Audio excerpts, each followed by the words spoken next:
મહેસાણા તાલુકાના લેંજુ ગામે અંદાજિત 600 થી પણ વધુ વર્ષના સ્વયંભૂ પ્રગટેલા બિલેશ્વર મહાદેવ મંદિરે સવારથી ભક્તો દર્શને ઉમટી પડ્યા હતા।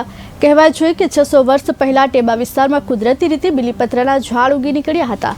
આ જગ્યાએ ગામના લોકો પોતાના પશુ ચરાવવા આવતા હતા। તેવા સમયમાં ખેડૂતની જગ્યા પર ચમત્કાર જેવો અહેસાસ થતા તે જગ્યા નજીક જઈ જોતા સ્વયંભૂ શિવલિંગ દેખાતા આ જગ્યાએ લોકો શિવજીની પૂજા અર્ચના કરતા હતા।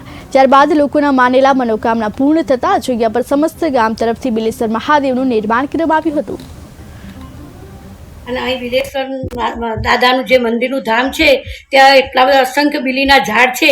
તે આજુબાજુ ગામોમાં પણ એ બીલીની પત્ર ચડે છે અને મહાદેવનો એટલો બધો મહિમા છે કે અમે અવારનવાર આ મહાદેવના દર્શન કરવા આવીએ જ છીએ।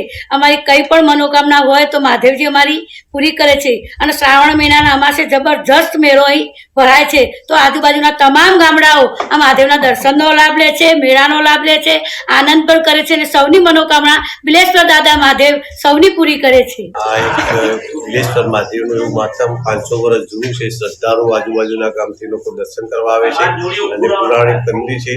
સાધુઓ અહીંયા અવર જવર રહે છે અને અહીંયાથી 300 થી 400 ઝાડ જે બીલીના છે અને અહીંયા શ્રાવણ મહિનામાં અને અમાસે મોટો મેળો ભરાય, જેથી આજુબાજુના ગામ અહીંયા દર્શનાર્થે બહુ આવે છે અને લોકો અહીંનો લાભ લે છે।